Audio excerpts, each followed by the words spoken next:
The kingdom of heaven is within you, and whosoever that have knowledge of self shall inherit that heaven. Abụ nkwachukwu Ojiagba na-akpọ m Ojiọfọ. Abụ onye olu okoro. Abụ onye olu okoro ezigbo ahịa nke dị na ọma ahịa n'obodo nke Chineke n'okwu bekee. I'm from Olokoro in Umuahia South local government area of Abia State. Ọ ga-adịrị Igbo la mma. Biko kwa ụbọchị ana m ekele ndị eze na-ekele ndị ọzọ, ana m ekele ndị chiri echi n'ala Igbo, ma ndị nze ma ọzọ, ma ndị dibịa na-agba aja, ma ndị na-agba afa, ma ndị mkpọrọgwụ ma mkpa akwụkwọ. Asị m ihe onye chiri ya ziri Ojiọfọ kelere mma. The kingdom of heaven is within you. Ihe Jizọs gwara ụmụnna ya mgbe ọ nọ n'ụwa. Mgbe ọ na-agwa ụmụnne ya na ọ bịaghị ka o mebie omenala, kama na ọ bịara ka edozie ya edozie.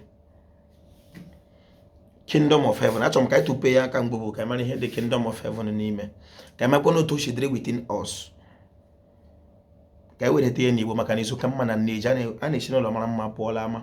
Alaeze Chineke dị nso n'etiti unu. Na onye ọbụla nke eme onwe ya abanyela alaeze ahụ. Ka anyị gbawa ya n'egbughị oge. Nke mbụ, olee ebe Chineke bi? Chineke bi na mmadụ. Mmadụ bi n'ụwa. Ọ bụrụ na ị kwenyere na Chineke bi na mmadụ na obi n'elu dịka ndị nna anyị gwara anyị, ị kwetere na Chineke bi na mmadụ, na mmadụ ka o ji arụ ọrụ, na mmadụ bụ chi nte nwere Chukwu. Ebe Chukwu bụ na mmadụ, nke ọ pụtara na Chineke bi n'ụwa. Alaeze Chineke ahụ dịkwa n'ụwa dịka ndị nna anyị gwara anyị, dịka Jizọs gwara ụmụnne ya ndị Juu mgbe ha na-ele anya n'elu dịka ihe ndị ndọcha kọrọ ha, chọrọ ịkọrọ ha. Ya na-agwa ụmụnne ya na eluigwe ahụ na-achọ na ọ dị nso n'etiti ha. N'ọnwa onye ọbụla ma nwe ya gaba n'eluigwe ahụ, nke pụtara o lidiri gị to ihe ndị bekee kpọrọ self knowledge. Ọ ga-adị mkpa dịka onye Igbo ewu na ị ga-amara akụkọ onwe gị, mara akụkọ ebe isi, mara akụkọ obodo gị, nwere a clue of ndị bụ ụzọ bịa ba, ole ụdị ndụ ha biri, ka otu ha si fee Chineke. Ndị Igbo tụrụ ilu so na ụzụ na-amaghị otu esi akpụ ogene ya lee ịgba ya n'ọdụ.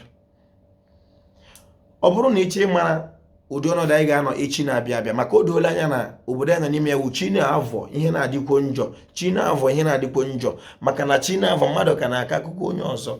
Anyị ga-alaghachi kọtụ akụkọ anyị ga-enwerịrị that self knowledge. Ọwụ onye ọbụla matara onwe ya, ọ ghọtara onwe ya, ga-aba n'ime eluigwe ahụ dị nso n'etiti anyị. Mụ abụ Ojiọfọ nwoke Olokoro a ga-ekwelele ụwa. Ọ dịghịrị gịzi convince m na mgbe m nwụchara ka m ga-eme enjoy first. Onye ọcha kọrọ m ihe a na-eri ụwa ma ya. Ọ bụrụ na mụ na gị dịka ndị Igbo mata onwe anyị, mata ebe Chineke nyere anyị, mata ihe anyị kwa ọbịa ụwa, maka na isi ije mmadụ n'ụwa ahụ ịchụ ụzọ ga-echi tozu oke n'ime mmụọ, nọnyere ndị bụ chi n'ala mmụọ. Nke pụtara na ebe ihe bịara ka ime ka ebe a dị mma karịa otu ọ dị ga-abịakwute ya. Ojiọfọ lekwu nwoke Olokoro. Ọ ga-adị mkpa bụrụ ihe ziri ezi na onye ọbụla ga-amara onwe ya. The greatest knowledge on earth is self knowledge. Ị nwere masters na English, nwere the masters na theology, nwere masters na science technology, ma ịmaghị onwe gị, ma ịmaghị akụkọ banyere gị, Ojiọfọ si na onwe ihe ma ọ ga-adịrị Igbo la mma. Mmiri a ga-afọ anyị n'eze ka ite itu anyị otu ndị nna anyị si kpere Chineke ka nka ka ihe mara Igbo la mma. Igbo mma mmanụ.